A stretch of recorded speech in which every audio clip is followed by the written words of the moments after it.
সকাল সকাল ঘুম থেকে উঠে এক লাফে পুরো গঙ্গা নদী পেরিয়ে চলে গেলাম ডিউটি। আউটলেটে এসে দেখি এখানে অভিষেক দা আর সৌরিত নতুন ককটেলের ফটোশ্যুট করছে। এরপরেই শুরু হয়ে গেল আমাদের ট্রেনিং ক্লাস। ট্রেনিং ক্লাস মানে একটু নতুন নলেজ, একটু আড্ডা, একটু মজা। এরপর চলে গেলাম আমি কিচেনে গিয়ে দেখি সেব এখানে পাস্তা বানাচ্ছে আর ছোটো এদিকে বানাচ্ছে ফ্রুট টার্ট। আজকে টার্টে ছিল grape tart, mango tart, kiwi tart. এদিকে চিজ প্ল্যাটারটাও রেডি হয়ে গেছে। আজকে চিজ প্ল্যাটারে ছিল রাসবেরি, ব্লুবেরি, আরও অনেক রকমের চিজ। এরপর মিঠুর সাথে একটা পাঁচ ভিডিও বানিয়ে নিলাম। মিঠুই বাকি ছিল শুধু আমার সাথে পাঁচ ভিডিও বানাতে। এরপর মেন ফ্লোরে এসে দেখি পার্টির ডেকোরেশন পুরো কমপ্লিট হয়ে গেছে। আজকে বেলুনের ডেকোরেশনটা ছিল একটু ডিফারেন্ট, বেশ ভালোই লাগছিল। ব্ল্যাক অ্যান্ড হোয়াইটের ওপরে butterfly and white rose. Smoking জোনে এসে দেখি আয়ুষ্মান আর সন্দীপদা এখানে ড্যান্স করছে। A few moments later.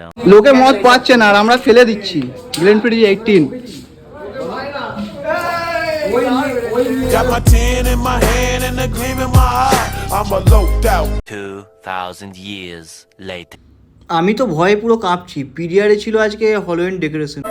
কঙ্কালগুলো হাঁটছে কফিন নিয়ে।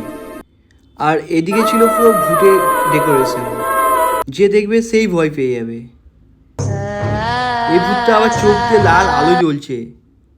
এখানে আবার পড়ে আছে একটা ভূত, আবার মাটিতে হাঁটছে।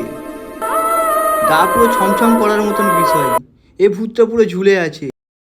চলে এসেছিল আমাদের দেওয়ালির মিষ্টি, তাই বেশি দেরি না করে আনবক্সিং করতে লেগে গেলাম মিষ্টিটাকে। সবাইকে বিলেটেড হ্যাপি দেওয়ালি। ভিডিওটা পোস্ট করতে একটু দেরি হয়ে গেল। অনেকেরই মনে প্রশ্ন আছে আমি কি করি। এটা নিয়ে একটা নতুন ভিডিও নিয়ে আসবো। এখন এইটুকুনি বলছি যে আমি একটা রেস্টুরেন্টে কাজ করি। এরকম ছোটো ছোটো মিনি ব্লগ দেখার জন্য তোমরা আমাকে ফলো করে নিও। দেখা হচ্ছে নতুন একটা ভিডিওতে।